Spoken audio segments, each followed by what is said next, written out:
Hello guys, ये है geometry का पार्ट नंबर 5 जिसमें मैं आपको साइड परपेंडिकुलर बाइसेक्टर के बारे में बताने जा रहा हूँ। इससे पहले हमने एंगल बाइसेक्टर पढ़ा और मीडियन पढ़ा। ठीक है, तो आज हम स्टार्ट करने जा रहे हैं साइड परपेंडिकुलर बाइसेक्टर। अब देखिए, साइड को हिंदी में क्या बोलते हैं? साइड को बोलते हैं भुजा। परपेंडिकुलर क्या होता है? लंब। लंब यानी जो 90 डिग्री पर बने उसे परपेंडिकुलर बोलते हैं हम, जो 90 डिग्री पर 90 डिग्री एंगल बनाए। बाइसेक्टर का मतलब होता है दो टुकड़े। ठीक है, जब एंगल बाइसेक्टर में ही मैंने बाइसेक्टर का मीनिंग बताया था, यानी इक्वल, दो equal parts, two equal parts, यानी समद्विभाजक। समद्विभाजक।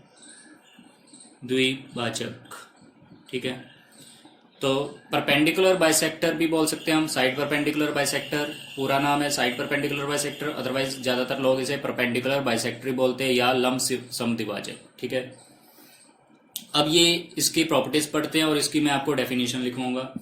देखिए, कोई एक लाइन सेगमेंट है, मान लो एक लाइन ड्रॉ की मैंने ए बी। क्लियर? ये है लाइन सेगमेंट। अगर मैं इस लाइन के सेंटर से, बिल्कुल इस लाइन के एक सेंटर सी पॉइंट से एक लाइन ड्रॉ करूं,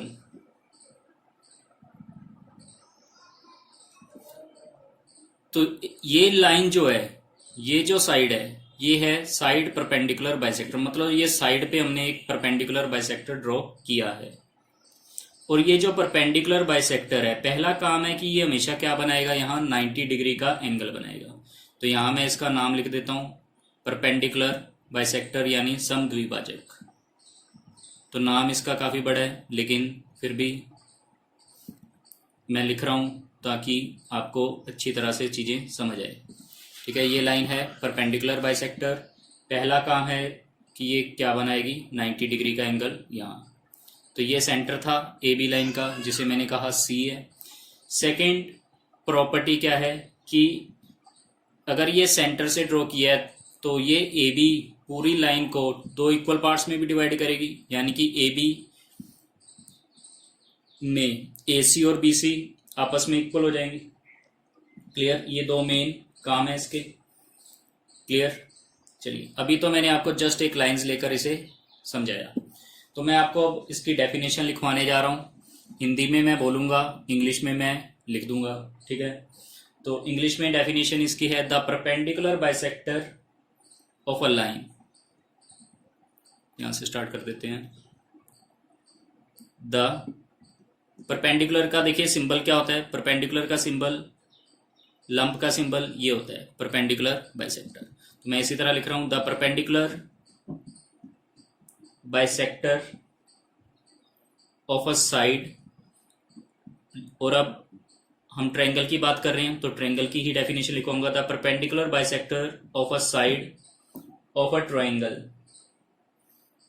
इज अ लाइन। एक लाइन ही होती है ये। ठीक है, साइड परपेंडिकुलर बाइसेक्टर क्या? एक लाइन ही है। वो लाइन क्या है? इज अ लाइन, परपेंडिकुलर है वो लाइन टू द साइड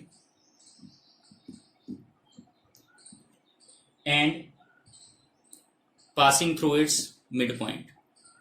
उस साइड के ये परपेंडिकुलर होगा जो उसके मिड पॉइंट यानी मध्य से निकलेगा, and passing through its mid point. तो ये सिंपल सी इसकी डेफिनेशन बनी कि परपेंडिकुलर बाइसेक्टर क्या है? Side. The perpendicular bisector of a side of a triangle is a line perpendicular to the side, इस भुजा के लंब। ठीक है, यानी 90 डिग्री जो एंगल बनाएगा, जो कहां से पास करेगा, जो कहां से गुजरेगी? इस भुजा के बीच में से। ठीक है, बिल्कुल मध्य में से, सेंटर में से। क्लियर? ठीक है, चलिए अब इसके तीन जो काम है, पहला काम मैंने आपको बताया, बार बार इसकी डिस्कशन करेंगे हम। ये पूरी ए बी लाइन को it divides A B in two equal parts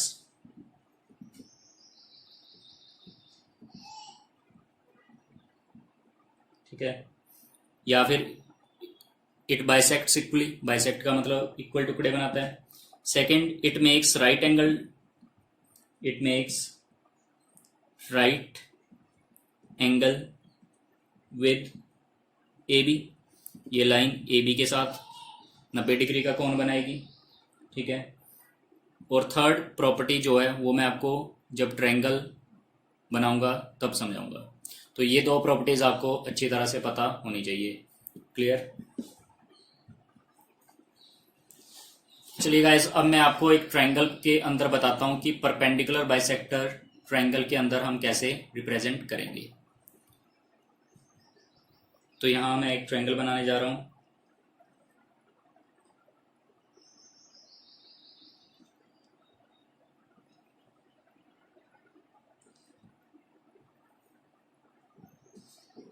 triangle का नेम है ए बी सी।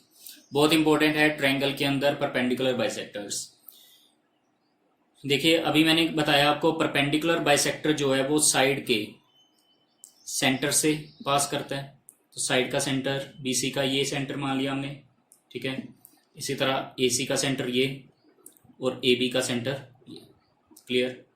तो जब मैं यहां से परपेंडिकुलर बाइसेक्टर ड्रॉ करूं, ठीक है, मैंने इस ट्रायंगल के अंदर क्या किया, एक परपेंडिकुलर बाइसेक्टर ड्रॉ किया। क्लियर? तो ये सबसे पहले क्या करेगा, 90 डिग्री का एंगल बनाएगा। इसी तरह इस लाइन पर मेरे को एक परपेंडिकुलर बाइसेक्टर ड्रॉ करवाना है। तो अब मैं यहां ड्रॉ करूंगा इस तरह, ठीक है। और ये 90 डिग्री कहाँ बनाएगा, इसी साइड पे बनाता है जिसके सेंटर से ये निकला हो। थर्ड, मैं परपेंडिकुलर बाइसेक्टर यहां से बनाऊंगा, तो ये भी 90 डिग्री यहां से बनाएगा। इतनी बात क्लियर है गाइस? तो ये तीन परपेंडिकुलर बाइसेक्टर मैंने ड्रॉ किए हैं। एक परपेंडिकुलर बाइसेक्टर इससे, जरूरी नहीं कि ये इस वर्टेक्स से मीट करे, हो सकता है यहाँ पे मिल भी जाती है ये लाइन, ठीक है। तो परपेंडिकुलर बाइसेक्टर जरूरी नहीं वर्टेक्स से निकले, पहली बात तो ये याद रखनी है। मीडियन तो हमने पढ़ा था कि मीडियन एक वर्टेक्स से निकलता है, दूसरी साइड सामने वाली साइड से मिलता था। लेकिन परपेंडिकुलर बाइसेक्टर जस्ट इसका काम है 90 डिग्री बनाना, जो कि साइड के सेंटर से पास करेगा, बस यही काम है इसका, ठीक है। तो अगर इस साइड पे हमने परपेंडिकुलर बाइसेक्टर बनाया तो ये साइड और ये साइड इक्वल हो जाएगी। इस तरह इसे मैं नेमिंग कर देता हूं। ये मान लो डी पॉइंट पे मिला है, ये मिला है ई पॉइंट पे, और ये मिला है एफ पॉइंट पे। तो बी डी और सी डी इक्वल हो जाएगा, ए ई और ई सी इक्वल हो जाएगी, ठीक है, इस परपेंडिकुलर बाइसेक्टर के कारण। और इस परपेंडिकुलर बाइसेक्टर के कारण ये और ये इक्वल हो जाएंगे, ए एफ और बी एफ इक्वल। क्लियर? तो पहला काम 90 डिग्री बनाएगा, दूसरा साइड्स को इक्वल बांट देगा। क्लियर? अब देखिए, जिस पॉइंट पे ये मिले हैं, तीनों परपेंडिकुलर बाइसेक्टर ट्रायंगल के अंदर मिल रहे हैं, तो इससे हम नाम देते हैं एस। क्या नाम देते हैं? एस। और इस एस को बोला जाता है सरकम सेंटर। सरकम सेंटर हिंदी में बोलते हैं प्री केंद्र।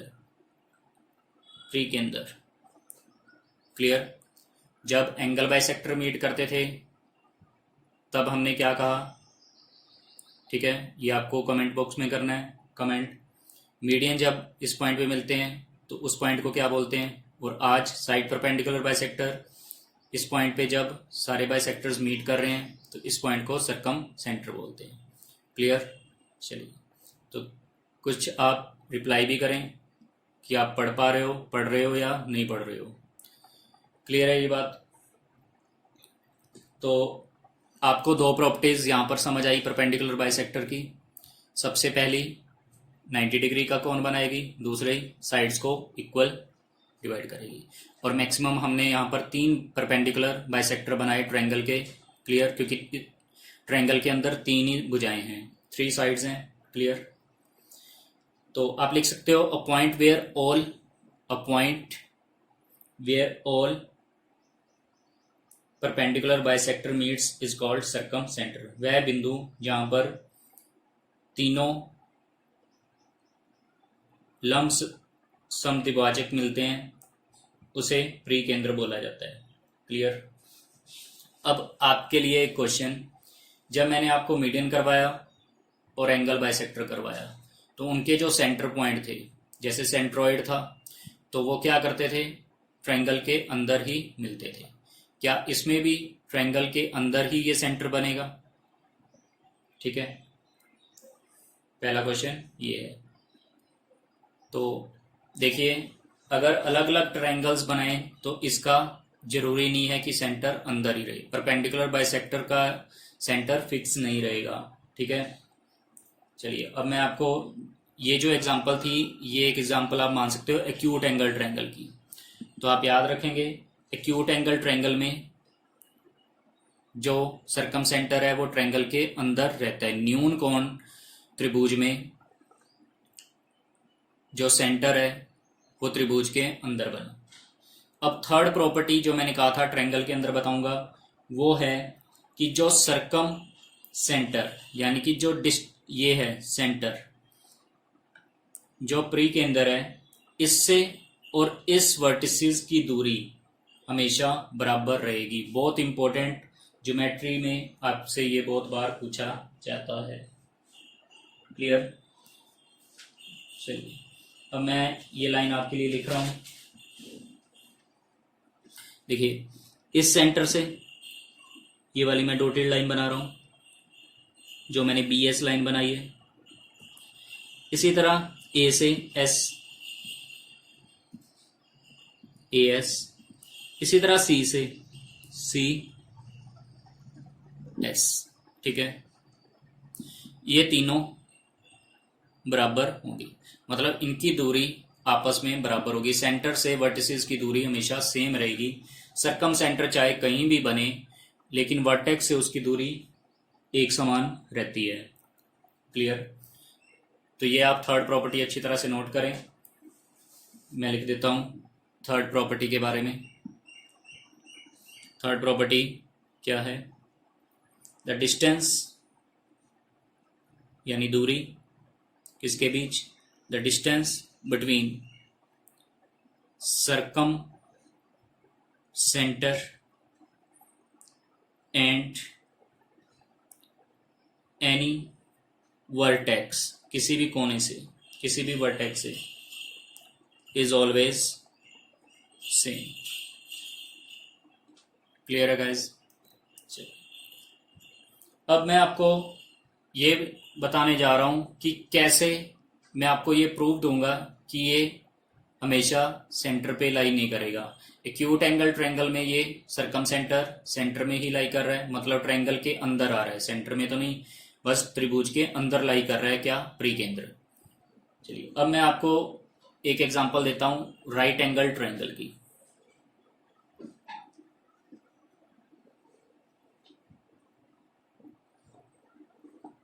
अब हम बनाने जा रहे हैं एक समकोण त्रिभुज। तो सेकंड पॉइंट, यहां पर मैं आपको परपेंडिकुलर बाइसेक्टर्स ड्रॉ करके दिखाऊंगा।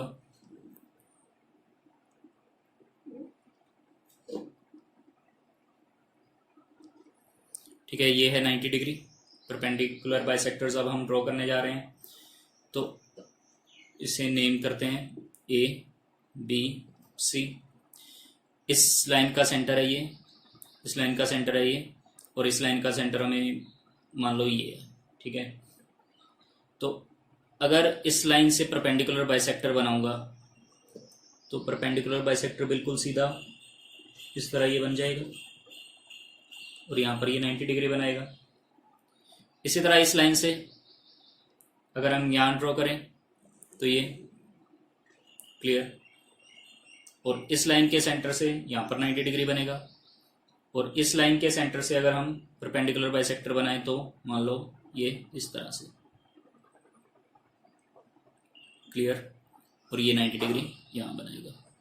क्लियर, तीन परपेंडिकुलर बाइसेक्टर आपको समझ आए, एक ये इस तरह और इस तरह, जो तीनों साइड्स पर बनते हैं। तो आप देख पाओगे कि मान लो ये वाला थोड़ा सा यहाँ डायग्राम सही नहीं बना है, ये वाला जो पॉइंट है, यहाँ पर तीनों परपेंडिकुलर बाइसेक्टर मिल रहे हैं, ठीक है। तो इसे हम बोलते हैं, जहाँ पर तीनों पॉइंट्स मिले उसे बोलते हैं हम सर्कम सेंटर। तो यहाँ आप क्या देख पा रहे हो कि जो पॉइंट है परपेंडिकुलर बाइसेक्टर्स जहाँ पर मीट कर रहे हैं, यानी जो सर्कम सेंटर है जिसे हम एस से रिप्रेजेंट करते हैं, वो कहाँ लाई कर रहा है? वो राइट एंगल ट्रायंगल के हाइपोटेन्यूज साइड पे लाई कर रहा है। Circum centre lies on hypotenuse, जिसे हिंदी में कर्ण बोलते हैं, हिंदी में कर्ण बोलते हैं, इस भुजा को कर्ण बोला जाता है। तो परपेंडिकुलर बाइसेक्टर आप देख पा रहे हो, परपेंडिकुलर बाइसेक्टर ड्रॉ करने के बाद सर्कम सेंटर लाई कर रहा है हाइपोटेन्यूज के ऊपर। कब? जब वो राइट एंगल ट्रायंगल था। क्लियर? चलिए अब मैं आपको थर्ड बताने जा रहा हूं, जिसमें हम ऑब्ट्यूज एंगल ट्रायंगल लेंगे। और ऑब्ट्यूज एंगल ट्रायंगल में आप देखोगे कि सर्कम सेंटर जो है वो ट्रायंगल के बाहर लाई करेगा। पहले था अंदर, ठीक है, फिर आया हाइपोटेन्यूज पर, और अब ये जाएगा बाहर। क्लियर? तो आपको अच्छी तरह से पूरी स्टेप बाय स्टेप चीजें समझ आ रही हैं।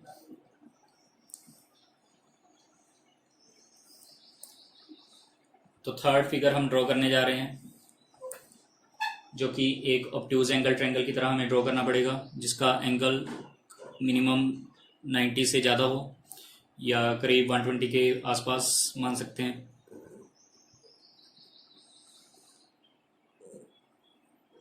ठीक है, ये 120 डिग्री के आसपास होगा, 90 से अबव होना चाहिए बस। ठीक है, इसे नेम दिया ए बी सी। थोड़ा सा फास्ट करते हैं आप। परपेंडिकुलर बाइसेक्टर तो आपको समझ आ गए हैं, B C centre, A B का सेंटर ये मान लिया, ए सी का सेंटर ये मान लिया।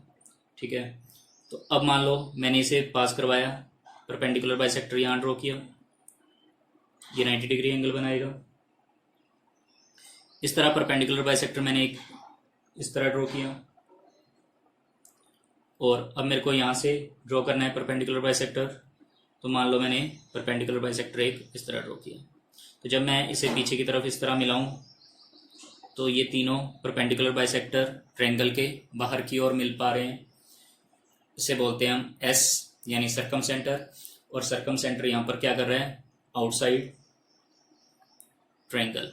और कई बार हमसे ये पूछ लेते हैं कि ये अधिक कोण त्रिभुज में जो सर्कम सेंटर है वो कहाँ पर लाई करता है। 1 मार्कर क्वेश्चन बहुत बार आता है ये। तो आप क्या लिखोगे? Outside triangle. या फिर अगर आपको ये ऑप्शन नहीं मिलती आउटसाइड ट्रायंगल, तो आपको ऑप्शन मिलेगी नियर हाइपोटेन्यूज। तो जो ये पॉइंट है कर्ण के नजदीक बन रहा है, ये कर्ण है, ठीक है, ये हाइपोटेन्यूज है, कर्ण है। तो कर्ण के नजदीक क्या बन रहा है? सर्कम सेंटर, लेकिन ट्रायंगल के बाहर। तो आई होप आपको सर्कम सेंटर के तीनों केस अच्छी तरह से समझ आए होंगे। क्लियर? चलिए अब कुछ फॉर्मूलेज देख लेते हैं जो परपेंडिकुलर बाइसेक्टर के अंदर लगते हैं। मान लो मैंने एक सर्कम सर्कल बनाया। अब सर्कम सर्कल क्या होता है? देखिए, एक सर्कल है, ठीक है, तो यहां से इसके अंदर एक ट्रायंगल है, या कह लो ट्रायंगल के बाहर सर्कल ड्रॉ किया गया है। ठीक है, अब देखिए मैं क्या बताने जा रहा हूं आपको कि परपेंडिकुलर बाइसेक्टर हमने ट्रायंगल के परपेंडिकुलर बाइसेक्टर बनाए। तो अगर परपेंडिकुलर बाइसेक्टर बनाए, मान लो मैंने ये परपेंडिकुलर बाइसेक्टर बनाया यहां से, ठीक है, फिर इस साइड का परपेंडिकुलर बाइसेक्टर बनाया, वो यहां मिला। इस साइड से परपेंडिकुलर सेंटर से परपेंडिकुलर बाइसेक्टर बनाया, इसका सेंटर मान लो ये है, ठीक है, और ये 90 डिग्री का एंगल बनाते हैं, आपको सभी को पता है। इतना समझ आया? और ये जहाँ सेंटर पे मिलते हैं इसे सर्कम सेंटर बोलते हैं। इतना बता दिया आपको मैंने पहले ही कि ये एक एक्यूट एंगल ट्रायंगल है, क्योंकि ये ट्रायंगल के अंदर सर्कम सेंटर एस लाई कर रहा है। दूसरी बात मैंने आपको बताई थी कि सर्कम सेंटर से इसके जो कोने हैं बराबर दूरी पर होंगे, यानी कि ये इक्वल डिस्टेंस है।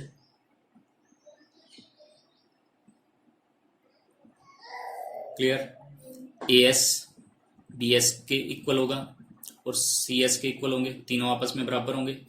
और यही तीनों क्या हैं, सेंटर से अगर आप देखें, सेंटर से, ठीक है, ये सेंटर है, तो ये क्या है इसका, सर्कल का ये क्या है, सर्कल का है, वृत्त का ये रेडियस है, त्रिज्या है, वृत्त की त्रिज्या, हिंदी में बोलेंगे त्रिज्या, यही है रेडियस ऑफ सर्कल, यानी कि रेडियस ऑफ सर्कल इक्वल है। क्लियर। तो अब रेडियस अगर आपको निकालना हो कि ये रेडियस कितना है, बात आ रही है ना समझ। अगर आपको ये लेंथ निकालनी हो इनडायरेक्टली आपको बी एस लेंथ भी पता चलेगी और रेडियस भी। तो आपने क्या करना है, मान लो ये साइड है ए, मैं ए वर्टेक्स के सामने स्मॉल ए साइड मानता होता हूँ, ठीक है, ए बी के सामने स्मॉल बी, प्रीवियस वीडियोस में इस तरह ही लेट किया तो इस तरह ही चल रहे हैं, ए बी सी। तो रेडियस क्या होगा, इन साइड्स का product, A multiply B multiply C, यानी A B C upon 4 multiply area यानी क्षेत्रफल, 4 गुना एरिया किसका, ट्रायंगल का, ठीक है, सर्कल का एरिया नहीं, ट्रायंगल का area, A B C upon 4 into area of triangle. Clear, ठीक है ये बात। तो आपको बस ये बात याद रखनी है, वर्टेक्स से सर्कम सेंटर की दूरी हमेशा समान होती है। वर्टेक्स से सर्कम सेंटर सर्कल का यही होगा, परिधि यही होगा, ठीक है, परिधि की दूरी हमेशा समान होती है, ठीक है। Circum centre, clear, circum centre मतलब सर्कल का ये जो सेंटर बनाया हमने। चलिए अब हम, ये तो था एक्यूट एंगल ट्रायंगल।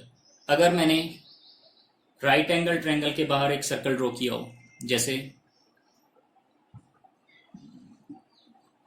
हम ड्रॉ करते हैं, इसे ही मैं इरेज कर रहा हूं, तो आप अच्छी तरह से पहले इसे नोट कर लीजिए।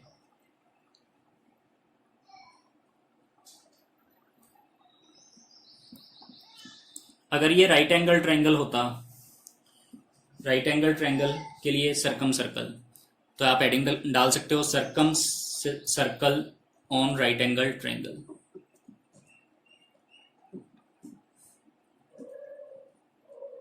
Circum circle on right angle triangle. तो ये एक राइट एंगल ट्रायंगल है। चलिए पहले मैं सर्कल ड्रॉ करता हूँ, नहीं तो डायग्राम अच्छा नहीं बनेगा।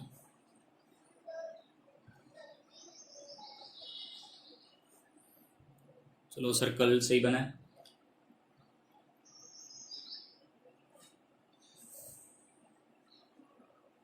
दोबारा से,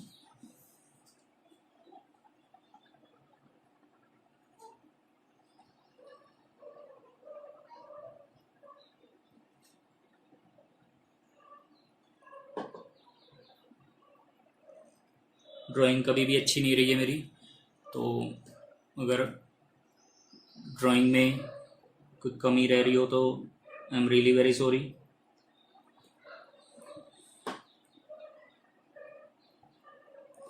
क्लियर है। तो ये राइट एंगल ट्रायंगल को नेम दिया ABC। अब देखिए अगर मैं इस पे भी क्या करूं, हमें पता है सर्कम सेंटर सीधा ही हमें पता है कि ये कहाँ लाई करता है, मैंने लास्ट में आपको बताया था हाइपोटेन्यूज पर। तो मान लो ये ऐसे यहाँ लाई करेगा, तो हम बना भी लेते हैं ऐसे परपेंडिकुलर बाइसेक्टर, इसका यहाँ करेंगे, इसका यहाँ ड्रॉ करेंगे और इसका इस तरह, ठीक है। तो ये चाहिए क्या बनाएगा, 90 डिग्री बनाएगा। अब देखिए यहाँ से लेकर यहाँ तक ये रेडियस होगा, ये भी रेडियस होगा, ये इक्वल बांटता है इसे इसे और ये सारे रेडियस है। हमें पता है परपेंडिकुलर बाइसेक्टर क्या करता है, इक्वली डिवाइड करता है इन्हें। तो यहाँ पर रेडियस क्या हो जाएगा, रेडियस हाइपोटेन्यूज का आधा होगा, हाइपोटेन्यूज का आधा। देखिए सेंटर से लेकर ये वाली दूरी क्या है, रेडियस है। क्लियर। तो रेडियस हो जाएगा इस पूरी हाइपोटेन्यूज का हाफ। तो रेडियस का डायरेक्ट फॉर्मूला यहाँ पर आप लगा सकते हैं, हाइपोटेन्यूज का हाफ। क्लियर। लास्ट वाले में मैंने आपको रेडियस बताया था ABC divide by 4 into area of triangle, लेकिन ये वाला बहुत आसान है और ज़्यादातर यही पूछा जाता है। कौन सा, राइट एंगल ट्रायंगल वाला। सीधा अगर आपसे रेडियस पूछें तो आप डायरेक्टली कह सकते हैं कि जो हाइपोटेन्यूज की लेंथ होगी उसका हाफ हो जाएगा रेडियस। क्लियर। फिर आप एरिया निकाल सकते हैं सर्कल का। ठीक है, चलिए अब ऑब्ट्यूज एंगल ट्रायंगल के बारे में बात कर लेते हैं। तो मैं यहीं पर ही कंस्ट्रक्शन कर देता हूँ इसकी, जो हमने पहले ऑब्ट्यूज एंगल ट्रायंगल बनाया था, ताकि टाइम वेस्ट ना हो, वीडियो लंबी ना बने और शॉर्ट वीडियो में आप चीज़ें समझ जाएं।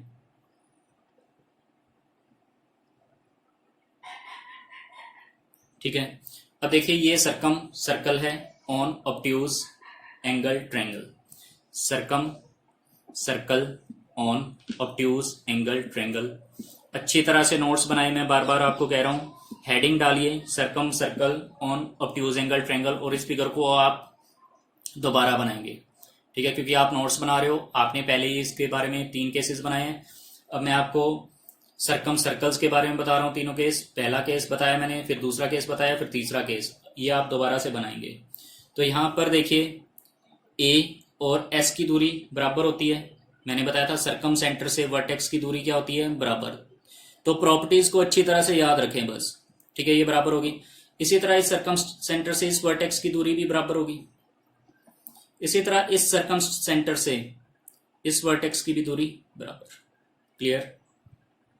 तो आप देख पा रहे हो यहां पर, क्या देख पा रहे हो कि सर्कल का जो रेडियस होगा वो ए एस के इक्वल नहीं होगा। ठीक है, यहां से ए एस एस सी और बी एस, तो आप क्या लिख सकते हो सीधा, A S is equal to S C. ठीक है, डायग्राम में आपको जरूर नहीं लग रहा होगा क्योंकि डायग्राम थोड़ा सा ऐसे बनता। तो A S is equal to S C is equal to B S, और ये ही रेडियस के इक्वल होगा। मतलब जो इसकी लेंथ होगी वही आप डायरेक्टली यहाँ पर लिख सकते हैं। चलिए अब लास्ट टॉपिक की ओर बढ़ते हैं, परपेंडिकुलर बाइसेक्टर के अंदर, जो बहुत इंपॉर्टेंट है। वैसे आपको नेक्स्ट अगर सीधा मैं बता दूं उसकी प्रॉपर्टी के बारे में तो आपको हमेशा के लिए याद नहीं रहेगा, तो मैं आपको एक वेल प्रूफ भी देना चाहता हूं। देखिए एक ट्रायंगल मैं ड्रॉ कर रहा हूं।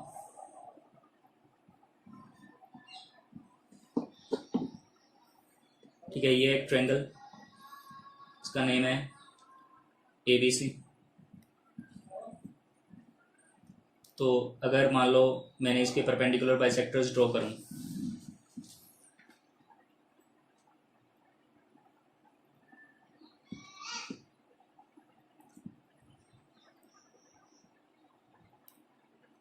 एक्यूट एंगल ट्रायंगल में सरकम सेंटर पे यहाँ पे लाई करता था,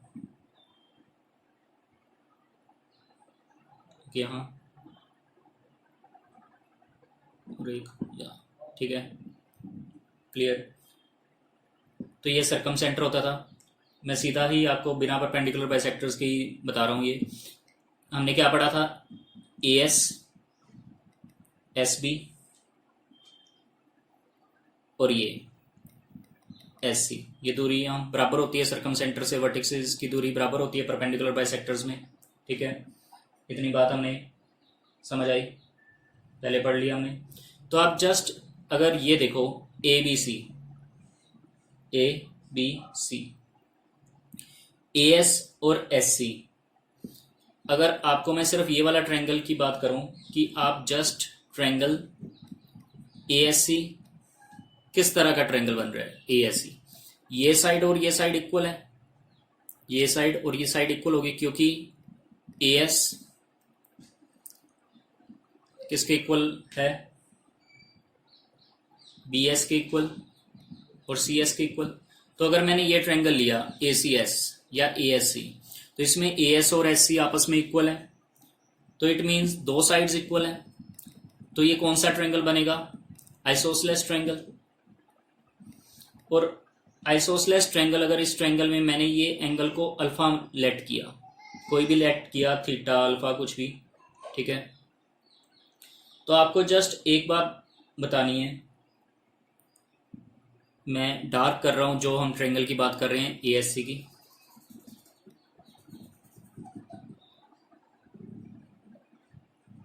ठीक है, इस ट्रायंगल की बात कर रहे हैं ए एस सी। तो अगर मैं इसको एक्सटेंड करूं तो ये बाहर एक्सटीरियर एंगल बनता है, जिन्होंने ट्रायंगल की प्रॉपर्टीज देखी हैं उनके लिए ये, तो ये अल्फा, ठीक है, और ये एंगल बी मान लो अगर अल्फा है, तो ये एंगल क्या होगा, ये जो एक्सटीरियर एंगल बनता है वो इन दोनों साथ वाले बगल वाले को छोड़कर दूर वालों का टोटल होता है। तो ये वाला एंगल क्या होने वाला है, तो ये एंगल होगा अल्फा प्लस अल्फा 2 अल्फा। ये बात समझ आई सभी को? नहीं आई तो आप एक ट्रायंगल देखिए जब मैंने आपको इस तरह समझाया था।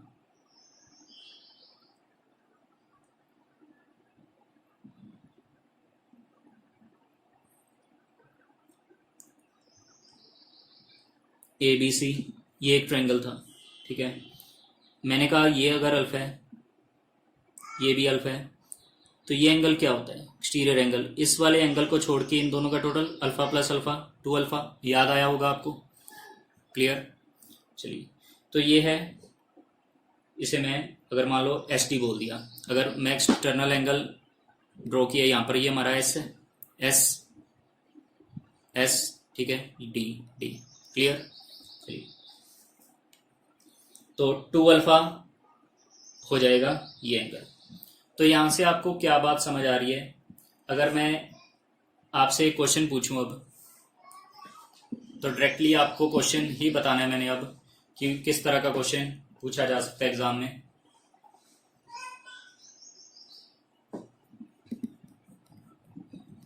देखिए क्या आएगा क्वेश्चन। क्वेश्चन आएगा इस तरह,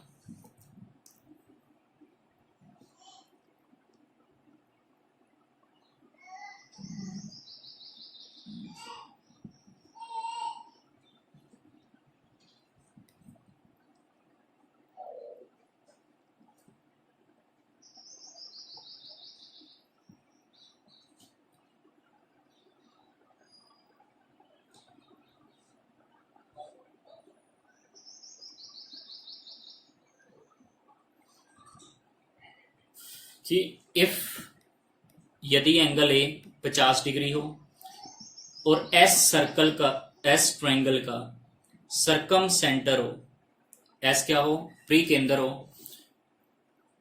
तो एंगल एस पता करो। समझ आई बात?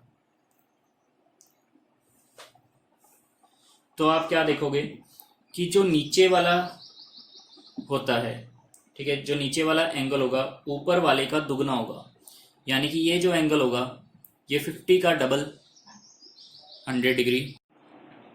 यहां देखा अल्फा से हमने क्या बनाया 2 अल्फा, इसी तरह 50 से ये क्या हो जाएगा 100 डिग्री। क्लियर है? चलिए, तो आई होप आपको अच्छी तरह से अब समझ आ गया होगा। बस आपको अगर ये चीजें नहीं भी समझ आई हैं, लास्ट में ये क्वेश्चन समझ आ गए तो इससे भी काम चल सकता है। बस आपको क्या पता होना चाहिए कि वो क्या है, सरकम सेंटर होना चाहिए। जैसे क्वेश्चन इस तरह भी पूछा जा सकता है,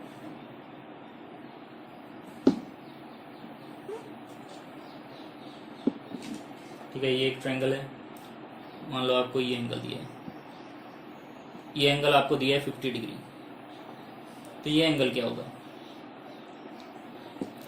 ठीक है। तो आप वैसे भी देखो ये कम ब्रॉड है, ये ज़्यादा बड़ा हो रहा है यहाँ पर एंगल, और ये पीछे की तरफ है, ठीक है, तो ये फ्रंट वाला 50 का डबल 100 डिग्री होना चाहिए। या इस तरह भी पूछ सकते हैं,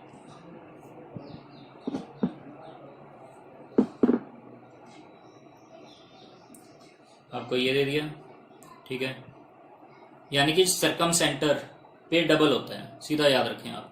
ये 60 है तो ये अगर सरकम सेंटर दिया आपको तो सरकम सेंटर पे डबल बन जाता है 120 डिग्री। और देखनी है एग्जांपल तो और देख लीजिए।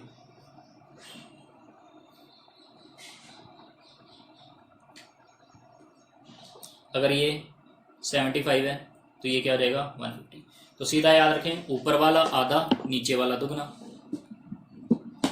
ऊपर वाला आधा, अगर ऊपर वाला निकालना है तो आधा कर दो, नीचे वाला निकालना है तो क्या कर दो, दुगना। ठीक है, दैट्स इट गाइस। तो अच्छी तरह से नोट्स बनाएं, पूरी वीडियो अच्छी तरह से देखें, एक एक पॉइंट नोट करें, तो जब मैं आपको क्वेश्चंस करवाऊंगा तो आपको डिफिकल्टी नहीं होगी। और ज्योमेट्री आसान बनानी है तो आपको ये पॉइंट सारे के सारे आने चाहिए। एक दिन में ज्योमेट्री नहीं आ सकती। अगर मैं कहूँ कि मैं आपकी 20 घंटे की क्लास ले लूँ और आपको मैं कहूँ कि ज्योमेट्री आ जाए, तो ऐसा पॉसिबल नहीं है। ज्योमेट्री आएगी धीरे धीरे आपको समझ, अगर आप डेली के पॉइंट्स लिखते जाओ, रिवाइज करो, ठीक है। So thank you guys. Next part 6 में मिलेंगे, जिसमें मैं आपको लास्ट की 3 वीडियोस का डिफरेंस समझाऊंगा कि एंगल बाइसेक्टर, मीडियन और साइड परपेंडिकुलर बाइसेक्टर में क्या डिफरेंसेस हैं। Thank you guys.